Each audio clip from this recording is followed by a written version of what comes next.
السلام علیکم۔ آج میں ایک انتہائی جلیل القدر صحابی رسول صلی اللہ علیہ وآلہ وسلم کا ذکر خیر کرنے کے لیے حاضر خدمت ہوا ہوں۔ جن دوستوں نے ابھی تک میرے ڈیلی ولاگ راشد چینل کو سبسکرائب نہیں کیا، ان سے درخواست ہے کہ وہ سبسکرائب کریں، بیل آئیکن کو پریس کریں۔ انشاءاللہ تعالی میں آپ کے لیے ولاگ کی صورت میں کوئی نہ کوئی اچھی ویڈیو لے کر حاضر خدمت ہوتا ہوں۔ آج ایک جلیل القدر صحابی رسول صلی اللہ علیہ وآلہ وسلم، جن کے لیے میرے آقا کریم حضرت محمد صلی اللہ علیہ وآلہ وسلم نے بہت سی بشارت اور بہت سے نوازشات جو ہیں وہ ارشاد فرمائے ہوئے ہیں۔ میں حضرت عمار بن یاسر رضی اللہ تعالیٰ عنہ کا ذکر کرنا چاہتا ہوں۔ حضرت عمار بن یاسر رضی اللہ تعالیٰ عنہ اوائل اسلام کے صحابی ہیں۔ جب دین اسلام شروع ہوا، آقا کریم صلی اللہ علیہ وآلہ وسلم نے تبلیغ اس دین شروع کیا، تو انہی دنوں میں چند دنوں میں حضرت عمار بن یاسر رضی اللہ تعالیٰ عنہ آپ نے آقا کریم حضرت محمد صلی اللہ علیہ وآلہ وسلم کے ہاتھ پر بیعت کی، اور بیعت کرنے کے بعد آپ نے آقا کریم صلی اللہ علیہ وآلہ وسلم کی خدمت میں بہت سا عرصہ گزارا۔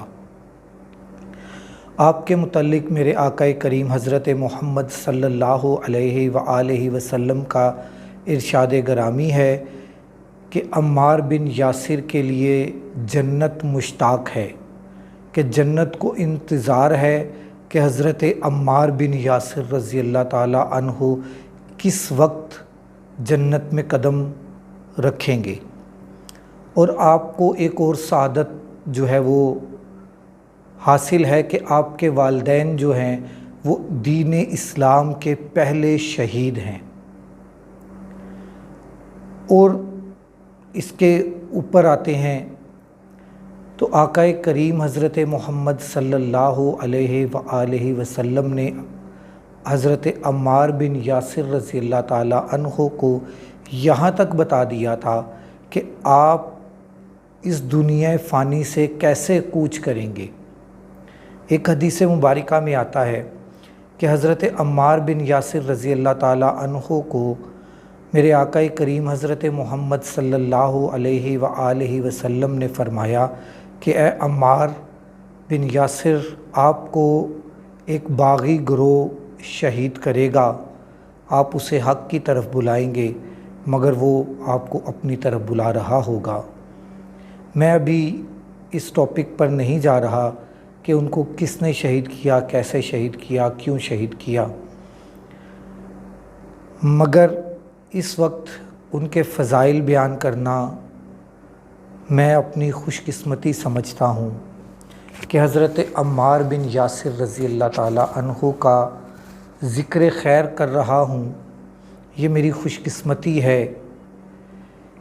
آقا کریم حضرت محمد صلی اللہ علیہ وآلہ وسلم آپ سے بہت زیادہ محبت فرماتے تھے، اور اس کے بعد جب آقا کریم حضرت محمد صلی اللہ علیہ وآلہ وسلم اس دنیا فانی سے ظاہری طور پر ہماری آنکھوں سے اوجھل ہو گئے، تو حضرت عمار بن یاسر رضی اللہ تعالیٰ عنہ مولا علی مشکل کشا کے ساتھ اتنی محبت فرماتے تھے، اتنی محبت فرماتے تھے کہ جس وقت آپ کی شہادت ہوئی تب بھی آپ مولا علی مشکل کشا کی طرف سے جنگ صفین میں شہید ہوئے۔ اور میرے آقا کی اتنی تابعداری فرماتے کہ جب بھی کوئی خندق کھودنے کا ٹائم آیا تو باقی صحابہ اکرام ایک ایک پتھر اٹھا رہے ہوتے، اور حضرت عمار بن یاسر رضی اللہ تعالیٰ عنہ قربان جاؤں میں آپ کی شان پر کہ آپ دو دو پتھروں کو اٹھا کر لے کر جا رہے ہوتے۔ سب سے اہم بات یہ ہے کہ میں یہ ویڈیو کل اور 1-2 دن پہلے بھی بنا سکتا تھا، 9 صفر کو بھی بنا سکتا تھا، 8 صفر کو بھی بنا سکتا تھا۔ میں 2 دن بعد اس لیے بنا رہا ہوں کہ اتنے جلیل القدر صحابی، اتنا بلند مقام ہے آپ کا، مگر 1 یا 2 درگاہوں کے علاوہ، 1 یا 2 درباروں کے علاوہ کسی نے بھی آپ کا عرس مبارک نہیں منایا۔ اس کو کیا سمجھا جائے کہ حضرت عمار بن یاسر رضی اللہ تعالیٰ عنہ جو انتہائی جلیل القدر صحابی ہیں، ان کا عرس کیوں نہیں منایا گیا؟ اتنی خاموشی سے آپ کا عرس گزر گیا، نہ سوشل میڈیا پر تھا، نہ میڈیا پر تھا، نہ مساجد میں، آج کیونکہ جمعہ ہے، نہ مساجد میں آپ کے متعلق یا آپ کی شان بیان کی گئی۔ ان وجوہات کو آپ نے سوچنا ضرور ہے کہ کیا وجوہات ہیں کہ آقا کریم حضرت محمد صلی اللہ علیہ وآلہ وسلم نے جن کو بشارت دی، جنت کی بشارت دی، جن کو شہادت کی بشارت دی، ان کے عرس کو کیوں نہیں منایا گیا؟